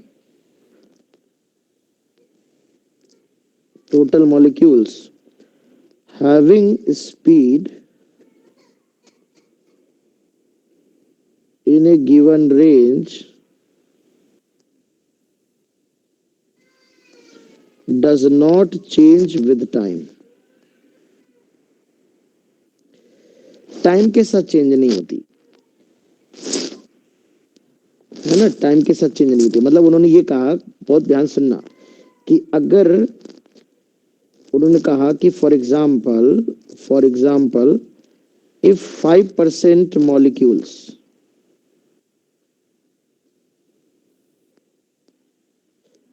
are having speed, अगर 5% molecule are having speed between V1 and V2, then after 1 hour 5% molecules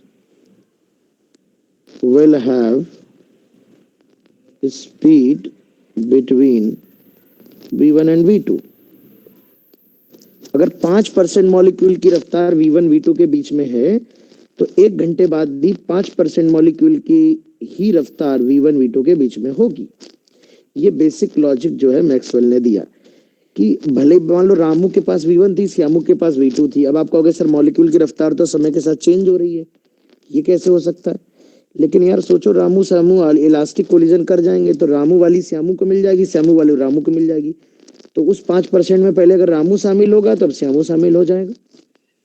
तो कहने का मतलब ये है कि, तो उन्होंने कहा कि हम ये तो नहीं बता सकते एग्जैक्टली कि किसी पर्टिकुलर स्पीड पे कितने मॉलिक्यूल हैं, बट ये बताया जा सकता है कि किसी V1 V2 के बीच में, रेंज में, किसी रेंज में, जैसे मतलब अगर हमसे पूछा जाए कि 200 मीटर पर सेकंड पे एग्जैक्टली कितने मॉलिक्यूल मोशन कर रहे हैं, तो we can not say about this, but we can find out the number of molecules or fraction of molecules having speed between a given range। किसी एक V1 V2 के बीच में स्पीड रखने वाले मॉलिक्यूल की संख्या बेटा हम बता सकते हैं, ये जो है मैक्सवेल ने बताया। इसके लिए उन्होंने एक स्पेसिफिक फॉर्मूला दिया, तो ये मैं बाद में पॉइंट लिख दे रहा हूँ। Maxwell said that it is not possible to tell the number of molecules having a particular speed,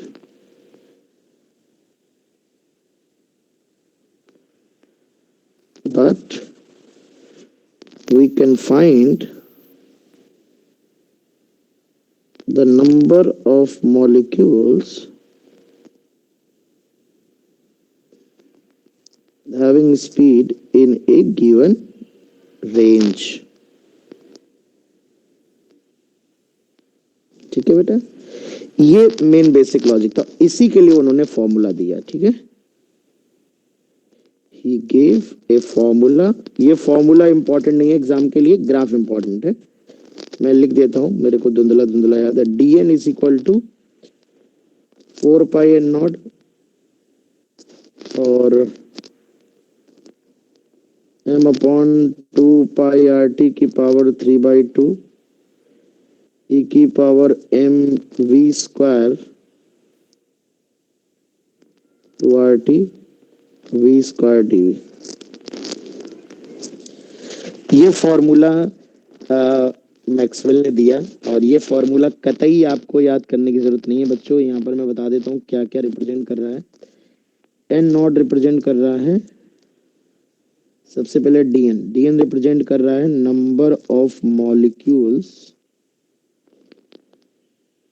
having speed between v to v plus dv। मतलब v और v प्लस dv के बीच में स्पीड रखने वाले molecule dn कितने हैं, मतलब ऐसे मॉलिक्यूल की संख्या जिनकी स्पीड v से v प्लस dv, एक बहुत छोटे से रेंज में स्पीड रखने वाले मॉलिक्यूल की संख्या कितनी है, ये उन्होंने एन नॉट यहाँ पर बच्चों टोटल नंबर ऑफ मॉलिक्यूल को एन नॉट जो है टोटल नंबर ऑफ मॉलिक्यूल्स को रिप्रेजेंट कर रहा है। टी टेम्परेचर है ना, किसी फिक्स टेम्परेचर को रिप्रेजेंट कर रहा है, फिक्स लिखने की जरूरत नहीं है। और एम मोलर मास है, वी मॉलिक्यूलर स्पीड है,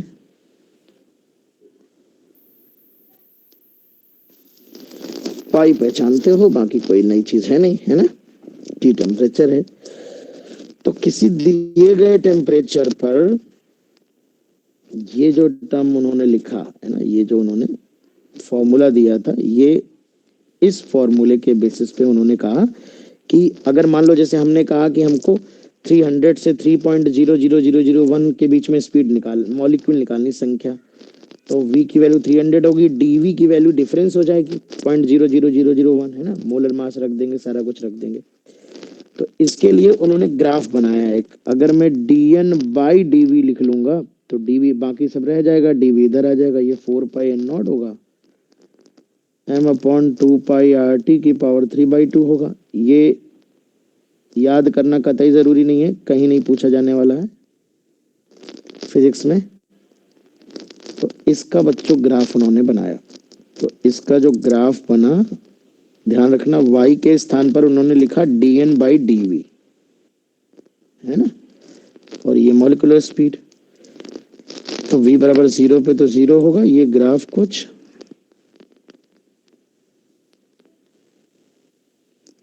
डीएन थोड़ा बता दीजिए। क्या बेटा, डीएन डीएन क्या बता दें डीएन में, सुना नहीं तुमने अभी हमने जो बताया। नहीं सर। डीएन रिप्रेजेंट कर रहा है number of molecules having speed between v to v plus dv। मतलब किसी v से v प्लस dv के बीच में स्पीड रखने वाले नंबर ऑफ मॉलिक्यूल होते हैं डीएन। जैसे अगर v मान लीजिए 300 है, तो 300 से 300.001 मीटर पर सेकेंड, तो ये v हो गया, ये v प्लस dv हो गया, तो dv की वैल्यू हो जाएगी 0.001, है ना।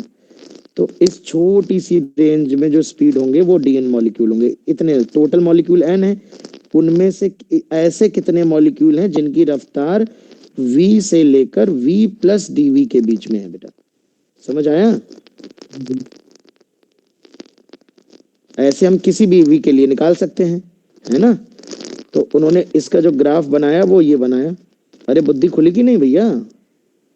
Yes sir.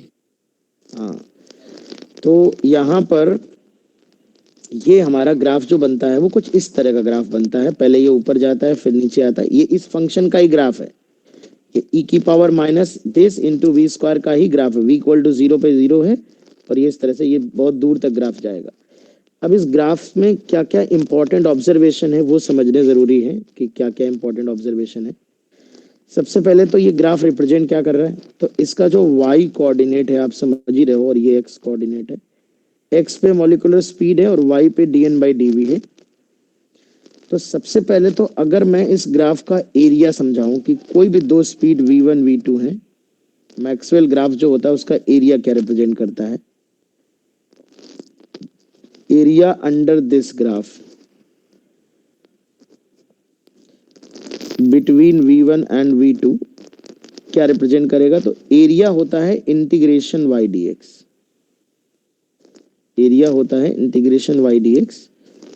तो यहाँ एरिया जो आ रहा है इंटीग्रेशन y के स्थान पर है dn/dv और dx हो जाएगा dv, dv कट जाएगा, dn का इंटीग्रेशन हो जाएगा n और upper limit lower limit v1 v2, यानी n मतलब रिप्रेजेंट कर रहा है नंबर ऑफ मॉलिक्यूल, यानी जो एरिया है वो नंबर ऑफ मॉलिक्यूल रिप्रेजेंट कर रहा है। बट यहाँ सिर्फ v1 और v2 के बीच का मतलब है ये जो एरिया होगा वो ऐसे मॉलिक्यूल्स की संख्या बताएगा जिनकी स्पीड v1 से v2 के बीच में है, बड़ी रेंज में, है ना। तो एरिया बिटवीन, सबसे फर्स्ट पॉइंट तो यही है कि एरिया अंडर दिस कर्व ये रिप्रेजेंट कर रहा है number of molecules having speed between v1 and v2।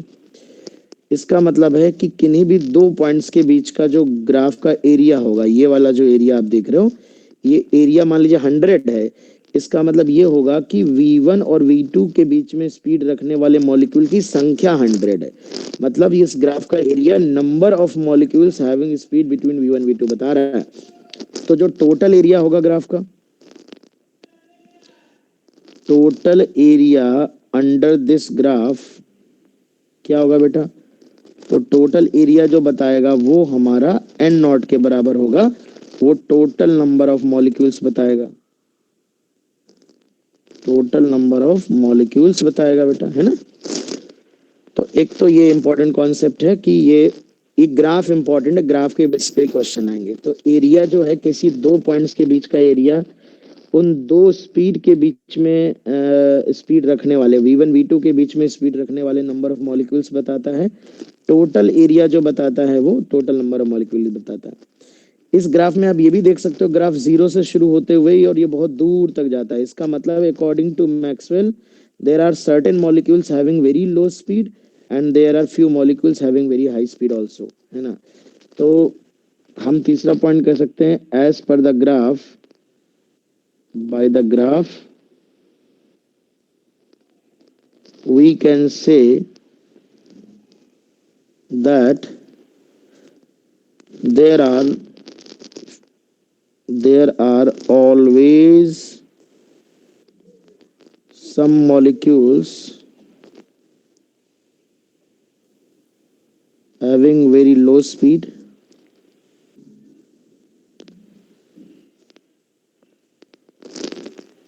and also having very high speed at all temperatures।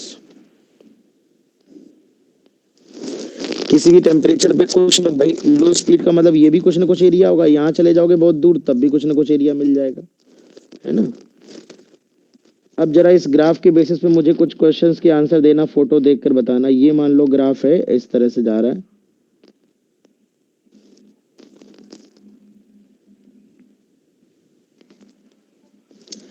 अगर मैं यहाँ पर ये तीन स्पीड बना दूं v1 v2 v3, तो बताओ number of molecule having speed v1 से v2 बड़ा है कि नंबर ऑफ मॉलिक्यूल, कौन से मॉलिक्यूल ज्यादा हैं, v2 से v3 के बीच में कि v1 से v2 के बीच में? बोलो जल्दी बताओ। V2 से V2 से V3। v2 से v3 ज्यादा है, कैसे देख रहे हो? Area very good very good very good, मन लगा के पढ़ रहे हैं कुछ बच्चे, तो बता देते हैं। वेरी गुड, बहुत बढ़िया। तो v2 से v3 के बीच में नंबर ऑफ मॉलिक्यूल ज्यादा हैं क्योंकि यहाँ पर क्या है बेटा, एरिया है, देखें, ठीक है, बहुत बढ़िया। अच्छा बच्चों, वैसे तो हम ये नहीं बता सकते कि किसी पर्टिकुलर स्पीड पे किस स्पीड पे मैक्सिमम होंगे या किस स्पीड पे कंपैरिजन। जैसे हमसे कोई पूछे कि compare compare the number of molecules at a particular two speed, मान लो 300 की स्पीड पे पूछे और 400 की स्पीड पे पूछे, मान लो ऐसे दे दे।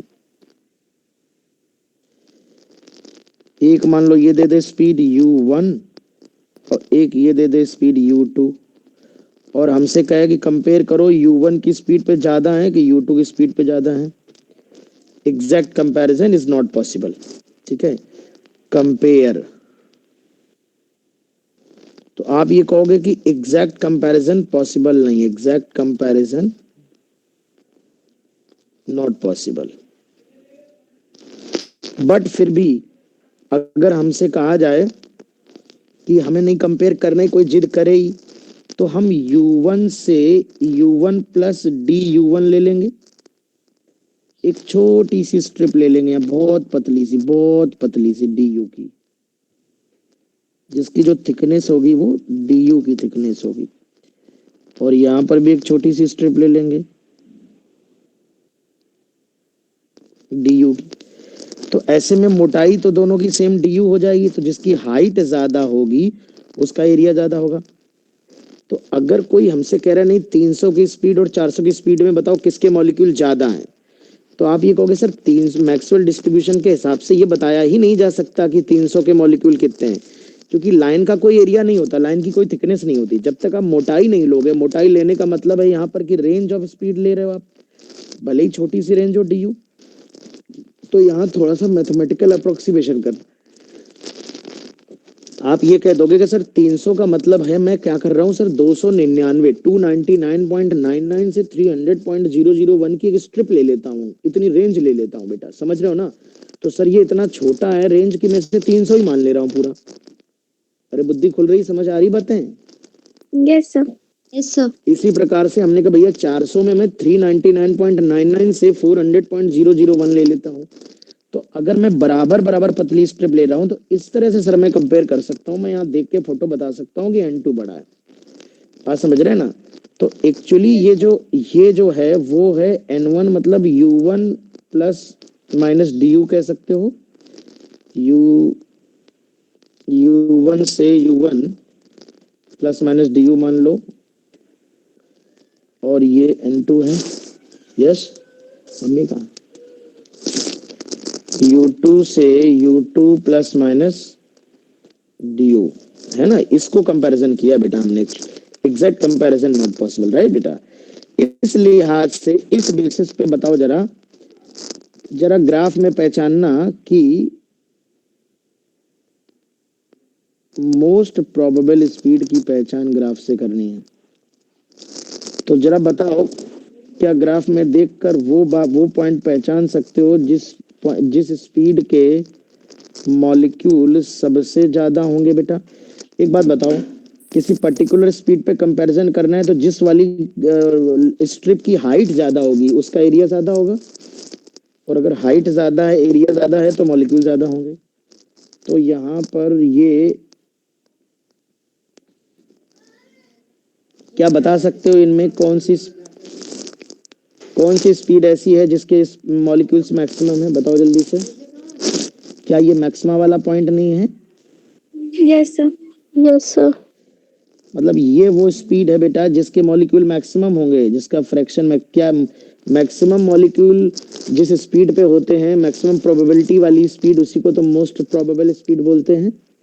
Yes sir. Yes sir. यानी बच्चों इस ग्राफ में जो ये मैक्सिमा वाला पॉइंट होता है, this point is called most probable speed. कभी भी मैक्सवेल डिस्ट्रीब्यूशन का ग्राफ बताया जाए और ये मोस्ट प्रोबेबल स्पीड पूछी जाए तो ये पूछ लेना है ना। तो ये मोस्ट प्रोबेबल स्पीड होती है बेटा। मोस्ट प्रोबेबल स्पीड का फॉर्मूला हम पहले से जानते हैं, कितना होता है, √2RT/m, है ना। तो मोस्ट प्रोबेबल स्पीड क्या होती है बेटा, at 1 second, at most probable speed, जब मोस्ट प्रोबेबल स्पीड होती है बेटा तो वहां dn/dv जो होता है ये मैक्सिमम होता है।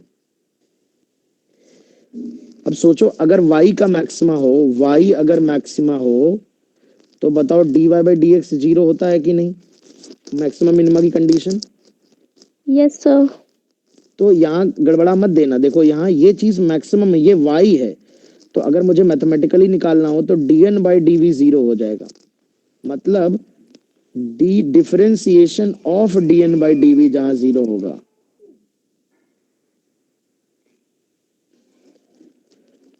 जहां ये चीज 0 होगा ये है to find most probable speed, यहां से डिराइव हुई है मोस्ट प्रोबेबल स्पीड। डेरिवेशन नहीं कराएंगे, बस लॉजिक बता रहे हैं कैसे करना, आपको चाहो तो आप कर सकते हो। कैसे करोगे, देखो मैं दिखा रहा हूं आपको।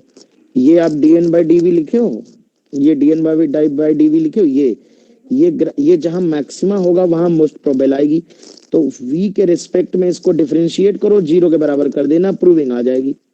v के रिस्पेक्ट में डिफरेंशिएट करो और 0 कर देना तो प्रूविंग आ जाएगी, v की वैल्यू मोस्ट प्रोबेबल स्पीड के बराबर आ जाएगी, है ना। तो ये जनरल मेथड है। अब अगर कल को कोई हाइपोथेटिकल क्वेश्चन पूछ ले, है ना, तो मोस्ट प्रोबेबल स्पीड निकालने में आपका काम आएगा। तो मोस्ट प्रोबेबल स्पीड, अब देख कई बच्चे क्या होता है जल्दबाजी में इसी को 0 कर देते हैं, अरे ये dn/dv 0 कर दे, उन्हें लगता है मैक्सिमा है तो dy/dx 0 होना चाहिए, अब वो dn/dv 0 कर देते हैं, अरे ये तो y है हमारा, इसको 0 नहीं करना है, इसका डिफरेंशिएशन 0 करना। क्या आप देख पा रहे हैं ना, यही तो y है हमारा। अरे गधो बोलो, यही तो y है। Yes sir. हाँ, यस सर। तो ये मोस्ट प्रोबेबल स्पीड है बेटा, under root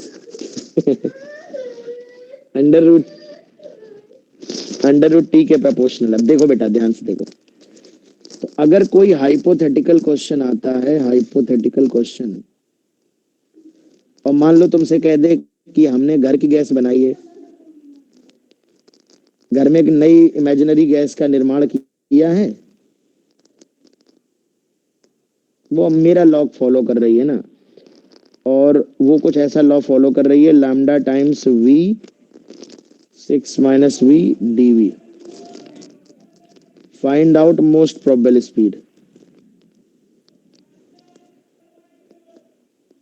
most probable speed बतानी है, तो मोस्ट प्रोबेबल स्पीड हमें पता है कि वहां होती, अब ये तो क्वाड्रेटिक वेरिएशन है, तो dn/dv आपने निकाला, लैम्डा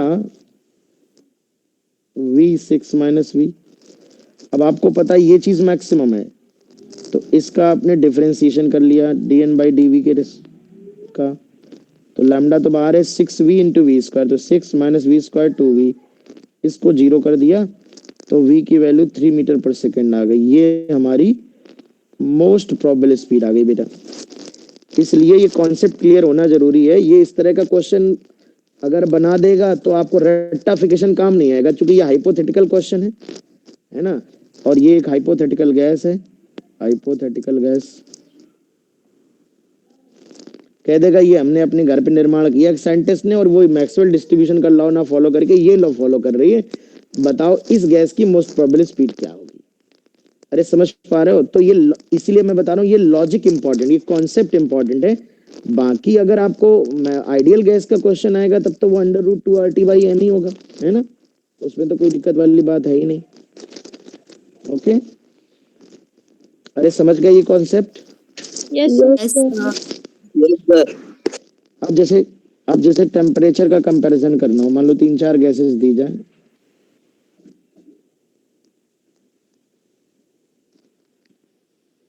ये 1 है, ये 2 है, ये 3 है,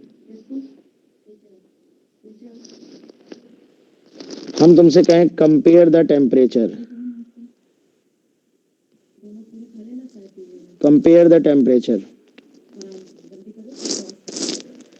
तो ये टेम्परेचर अगर कंपेयर करना है तो मैक्सिमम वाला पॉइंट देखो, ये इसका मोस्ट प्रोबेबल है,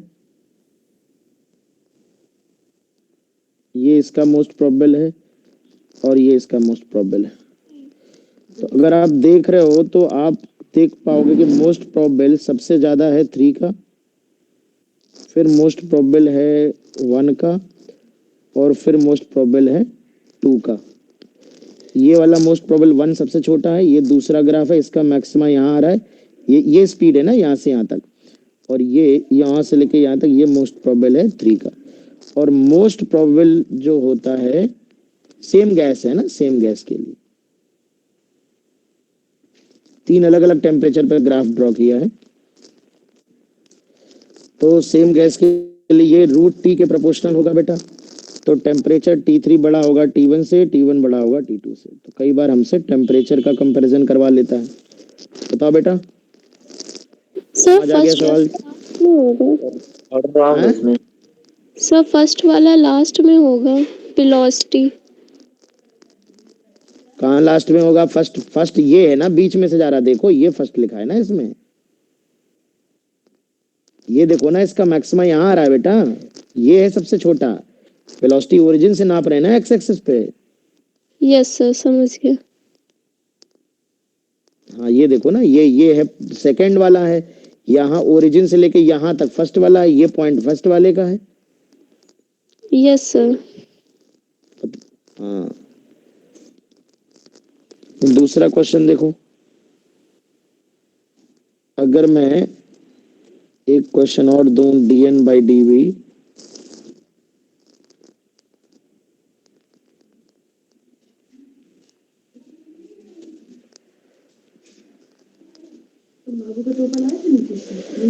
सेम गैस अगर है हमारे पास बच्चों, इसमें N1 नंबर ऑफ मॉलिक्यूल, इसमें N2 नंबर ऑफ मॉलिक्यूल हैं, तो बताओ T1 T2 में कौन बड़ा होगा, N1 N2 में कौन बड़ा होगा? सर T1 T2 इक्वल होंगे। बिल्कुल सही, T1 T2 इक्वल होंगे क्योंकि VRMS V most probable equal है। बताओ मॉलिक्यूल किस में ज्यादा होंगे? N1 total number of molecule किसके बराबर होता है? टोटल एरिया के बराबर होता है। एरिया किस में ज्यादा है? इसका एरिया इतना है, इसमें इतना एक्स्ट्रा एरिया और जुड़ जाएगा, तो कौन बड़ा होगा? N1 बड़ा होगा N2 से। N1। Yes sir. समझ आ रही है बेटा बात? Yes sir. चलिए आखिरी के 5 मिनट और ध्यान समझिए। कैलकुलेटिंग, अब ये मैं दिखाने जा रहा हूँ एवरेज स्पीड प्रूव, इस प्रूविंग नहीं कोई पूछेगा, but just for your knowledge. हालांकि ये केमिस्ट्री में ये चीज जेई एडवांस में पूछी जाती है, केमिस्ट्री में जेई एडवांस का सिलेबस में है, फिजिक्स में नहीं है, तो फिजिक्स वाले सर की जिम्मेदारी नहीं है, वो तो मैं बता दे रहा हूँ बस आपको। Calculating VRMS and V most probable. VRMS और सॉरी V मोस्ट प्रोबेबल तो बता ही दिया, V एवरेज। तो देखो सबसे पहले मैं V एवरेज की बात करता हूँ। अगर फाइनाइट नंबर ऑफ मॉलिक्यूल हैं तब तो तुम ऐसे कर लोगे,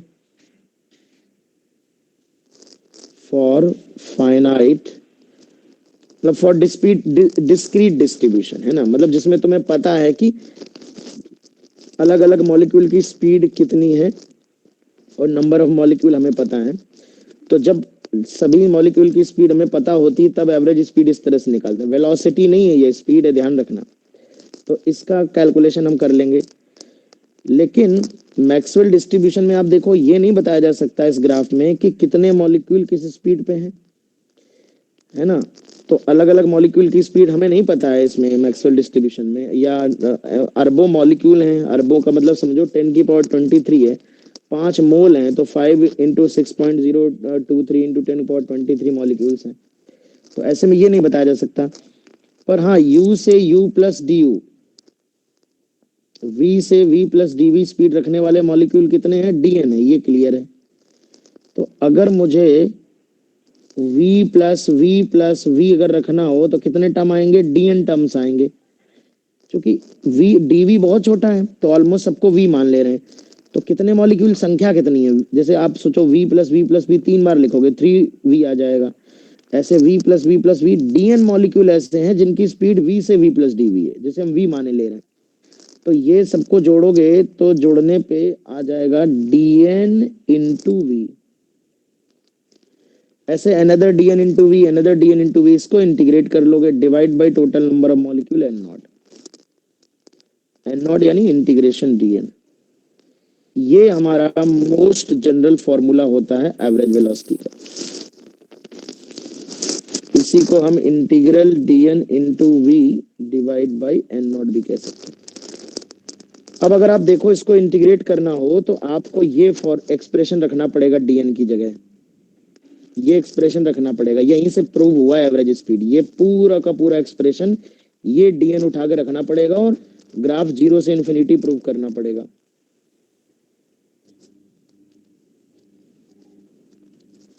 समझ रहे हो? तो यहाँ पर ये 0 से इन्फिनिटी प्रूव करना पड़ेगा और डीएन पुट करना पड़ेगा।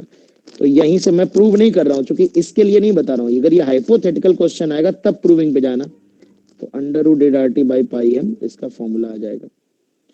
बट ये मेथड है एवरेज स्पीड कैलकुलेट करने का, यहीं से प्रूविंग हुआ है। ठीक है, इसी तरह VRMS में हमें पता है कि VRMS वैसे अगर डिस्क्रीट डिस्ट्रीब्यूशन है, n मॉलिक्यूल है, तब तो हमें पता है V1 square plus V2 square and so on, Vn square divide by n है।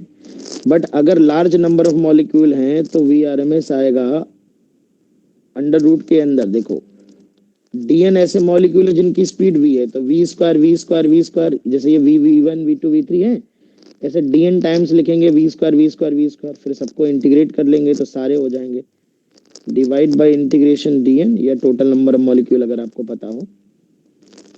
तो इस तरह से आप VRMS निकालते हो, ये मोस्ट जनरल मेथड है VRMS निकालने का। इंटीग्रेशन डीएन का मतलब है टोटल मॉलिक्यूल्स, जो कि हमारा n0 के बराबर। इसको भी 0 से इन्फिनिटी इंटीग्रेट करोगे तो ये 3RT/m के बराबर आ जाएगा।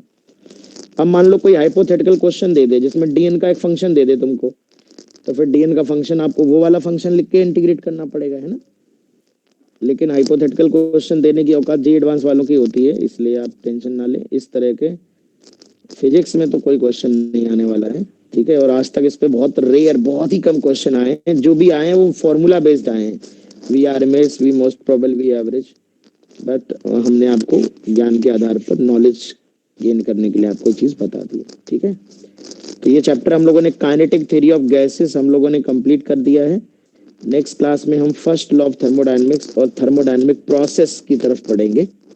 ठीक है ना, और ग्राम्स लॉ, डिफ्यूजन, ये सब केमिस्ट्री का पार्ट है, वो फिजिक्स के सिलेबस में नहीं है। ठीक है, तो वो हम नहीं पढ़ने वाले। चलिए, that's all for today. Class ठीक 8 बजे स्टार्ट हो जाए करेगी हर हालत में, और 9:55 9:54 तक चलेगी। ठीक है, चलिए, दैट्स ऑल।